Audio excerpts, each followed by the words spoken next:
The cannabis business in Canada is booming. We are building hundreds of new dispensaries across the country. I was lucky enough to build one of them. And inside of that build, we had to build the security cage, the security room where the cannabis product will be held. This thing was extremely heavy duty, and the company that I worked for had no idea what they were getting into. They were probably the lowest bidder on the job. A job that was supposed to take 4 days ended up taking 11. This is how I built it and the mistakes you can avoid to make money on this job. Stay tuned. This build is coming up in day 1 and 2 of 11 days. What's up, everybody? This is Chris Conkle back with another video. This one is on the security cage that I built for the marijuana dispensary here in the town. Man, oh man, guys, this thing was so heavy duty. I'm telling you right now that it was a lot of work, okay? It took a lot of manpower, like myself and one other guy, myself for many of the days. So listen, this video footage is not sped up or slowed down, okay? It is real life footage, so you can get an idea of how much work goes into one of these things. If you're trying to price this job or build one yourself, at least you'll know what you're getting yourself into. Listen up, watch for the mistakes. I'll try to repeat and go over the mistakes throughout each video. Split this up into a series of videos because I've had over an hour of footage and I'm not going to make an hour-long video. I'm trying to edit and release the videos as soon as I can. It's 16 gauge steel stud with like a 1/4 inch flattened mesh, right? Studs every 1 foot on center, and we have headers at 48. Every 4 feet we have headers as well. This is incredible. No screws at all. It all has to be riveted. Every 8 inches, rivets every 8 inches.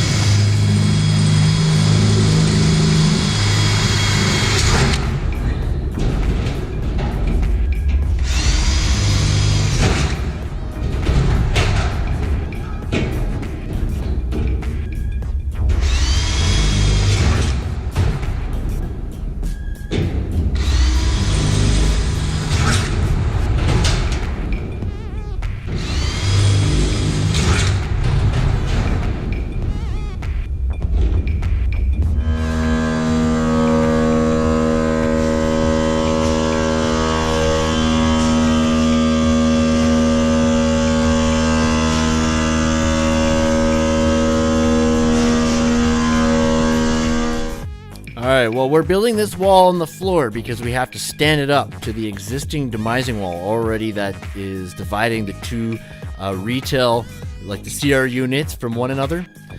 You heard that right. It's 16 gauge steel, guys. 1 foot centers for the studs.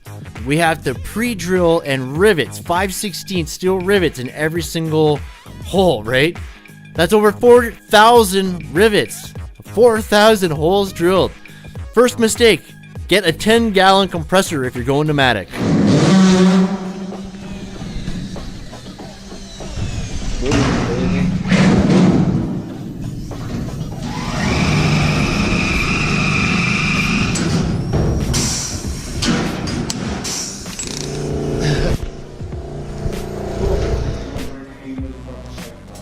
Yep, definitely.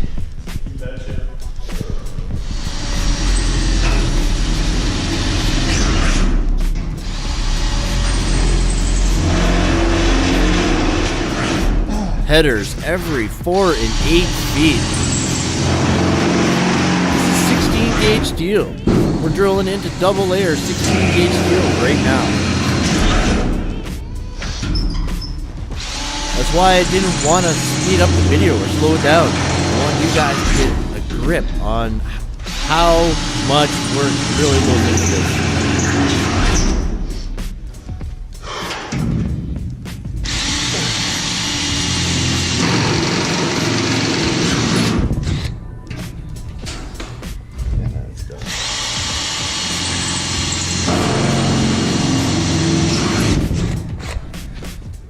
And there you have it. The first wall is up. Luckily, you only have to mesh one side. The drywall as well. Think about that. You have to drywall through mesh into 16 gauge steel. So yeah, drilling all day with the 5.2 amp battery. Let's see if you can see in the light. Yeah, so like there's still a bar and a half left. Mistakes made right off the bat. Get a 10 gallon, at least a 10 gallon compressor. Don't show up on site with hand rivets, like hand-held tools and small compressors, okay? Get a good pneumatic gun or one of the battery-powered guns. Double stud every corner. Insulate your corners before you fill them up. This build is so insane and heavy duty. If you don't want to miss this series as I release videos on this build, get subscribed right now to the channel and hit that bell notification icon so you don't miss anything. I'm putting 2 playlists here for you guys to check out. Get acquainted with the channel. This is Chris, everybody. Bye for now.